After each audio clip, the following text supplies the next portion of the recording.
আসসালামু আলাইকুম। পত্রিকার প্রধান প্রধান শিরোনাম সহ সংবাদে স্বাগতম। আজ মঙ্গলবার 16 সেপ্টেম্বর 2025।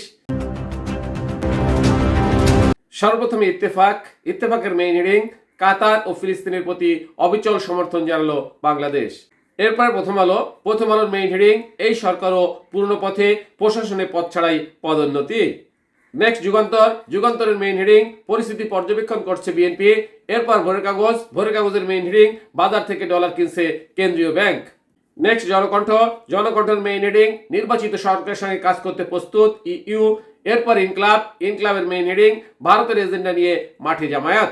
নেক্সট আমাদের সময়ের মেইন হেডিং, অর্থনীতিতে ইতিবাচক ইঙ্গিত, রেকর্ড সংখ্যক কোটিপতি ব্যাংক হিসাব। এরপর কালের কণ্ঠের মেইন হেডিং, নির্বাচনের আগে দেওয়া হবে না আগ্নেয়াস্ত্রের নতুন লাইসেন্স। নেক্সট সমকালের মেইন হেডিং, বৃষ্টি ও উজানের ঢলে তিস্তায় ফের পানি বৃদ্ধি, বন্যার সংখ্যা। এরপর জায় দিনের মেইন হেডিং, ব্যাংকে কোটিপতির সংখ্যা বেড়ে 1,27,000।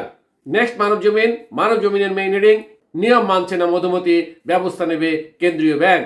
এরপর বিবিসি নিউজের মেইন হেডিং, হঠাৎ জামায়াতের সাথে এনসিপির দূরত্ব তৈরি হয়েছে যেসব কারণে।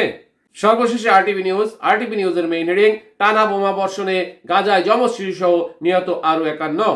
শুনলেন পত্রিকাগুলোর প্রধান প্রধান শিরোনাম। এবার বিস্তারিত।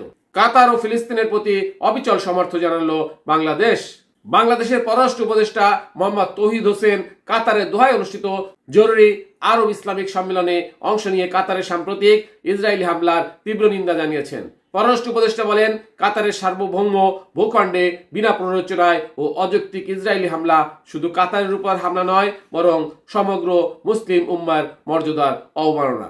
সোমবার 15 সেপ্টেম্বর দোহায় অনুষ্ঠিত জরুরি সম্মেলনে বাংলাদেশ ইসরায়েলের আরও উস্কানি ও আগ্রাসন ঠেকাতে ও ওআইসির সব সদস্য রাষ্ট্রের সম্মিলিত কূটনৈতিক, রাজনৈতিক ও অর্থনৈতিক পদক্ষেপের আহ্বান জানিয়েছে।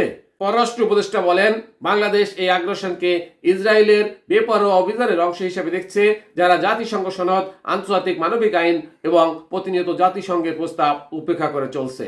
তিনি বলেন, আমাদের অবশ্যই সম্মিলিতভাবে এই নগ্ন আগ্রাসনের জন্য ইসরায়েলকে জবাবদিহি করতে হবে এবং অবিলম্বে এ ধরনের অবৈধ কর্মকাণ্ড বন্ধের দাবি জানানো হবে।